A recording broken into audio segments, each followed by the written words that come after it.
আমি মনে হয় সাবান খেয়ে ফেলেছি, তার জন্য আমার এরকম হচ্ছে। বাপরে বাপ, আমার মুখ দিয়ে এগুলো কি বার হচ্ছে? আমার তো খুব ভয় লাগছে, আমার এখন কি হবে? আরে টিনা, তুমি সাবান খাচ্ছ কেন? কি হয়েছে তোমার? আরে তুমি এরকম করতেছো কেন? চলো, তোমাকে তাড়াতাড়ি হসপিটাল নিয়ে যেতে হবে। আরে টিনা, তুমি চুপচাপ করে এখানে শুয়ে থাকো, এখনই ডাক্তার আসবে। আরে বোন, তুমি এই মেয়েটাকে দেখতে পারছো? এই মেয়েটা নাকি মুখ দিয়ে অনেকগুলো বেলুন ফুলাতে পারে। চলো এই মেয়েটাকে আমরা চুরি করে নিয়ে যাই। এই মেয়েটা অনেকগুলো বেলুন মুখ দিয়ে ফুলাবে, আর আমরা সেই বেলুন গুলোকে বাজারে বিক্রি করে অনেক পয়সা কামাবো।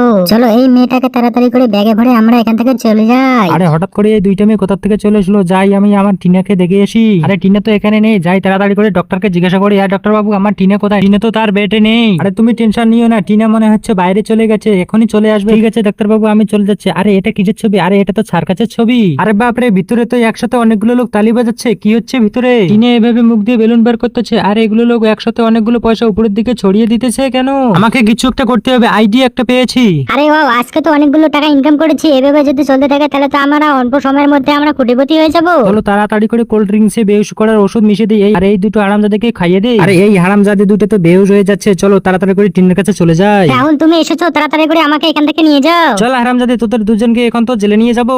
তারপর মাকে মন থেকে ভালোবেসে ভিডিওতে লাইক করে চ্যানেলটা সাবস্ক্রাইব করে দাও।